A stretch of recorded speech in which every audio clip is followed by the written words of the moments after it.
Salut à tous. Dans cette vidéo, je voudrais juste montrer comment on installe WAMP Server sur Windows. Euh, pour l'installer, d'abord, il faut aller télécharger ça sur le site officiel de WAMP.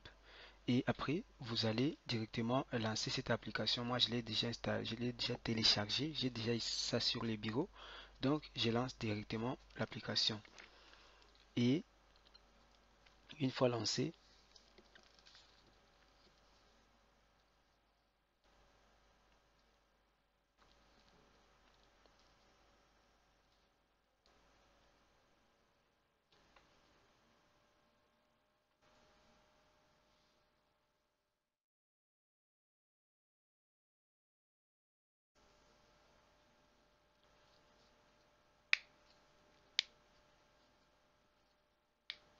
et une fois lancé, vous allez directement tomber sur cette fenêtre qui vous demande juste de sélectionner la langue de WAMPS, la langue que vous voulez utiliser.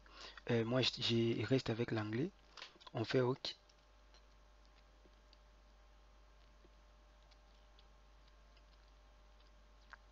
Et on vous demande d'accepter la licence, donc de comprendre, de lire ce qui est, voilà, les conditions d'utilisation.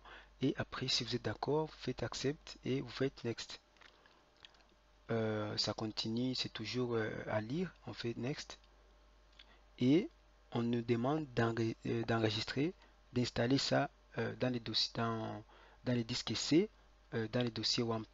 Moi, j'ai un autre WAMP, donc je vais changer au moins les, les, les répertoires. Donc, moi, je vais mettre par exemple C. Vous pouvez laisser par défaut si vous n'avez pas encore WAMP installé déjà. Et ici, il y a des versions PHP qu'on demande d'installer. Moi, j'aime utiliser aussi la dernière version en plus de la version PHP 5. Il y a MariaDB, c'est pour MySQL, ça on va pas trop en parler, mais on laisse ça par défaut et on fait Next.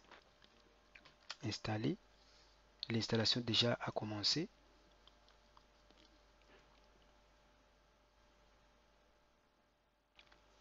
Ça va prendre quelques minutes.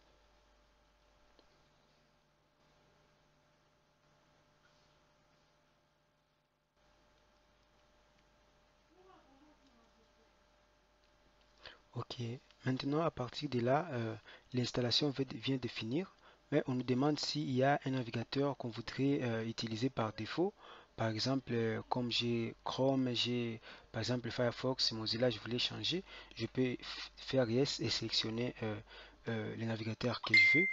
Par exemple, je fais Yes, là je laisse par défaut, je me dis que euh, en fait, j'ai fait yes pour accepter que j'ai besoin d'un autre navigateur. Je vais changer. Euh, Ici, je fais par exemple Google. C'est pas ici. Program Files, Google. Ici, il y a Chrome, Application. Voilà, je choisis Chrome. Et on nous demande s'il y a un éditeur de texte par défaut que moi je voudrais utiliser. Mais je peux laisser ça par défaut. Je fais non. Et l'installation va terminer.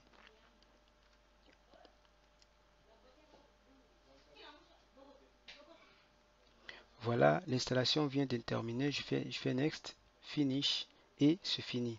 Maintenant, il ne reste plus qu'à lancer WAMP Server pour voir si ça s'est bien installé. Il y a déjà l'icône qui est là-bas. Je lance.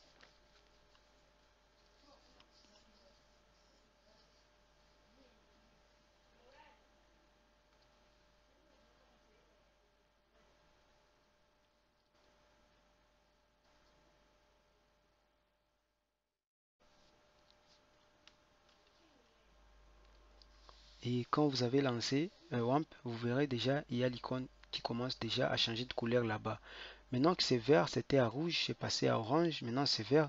Donc maintenant, euh, le serveur WAMP est déjà bon.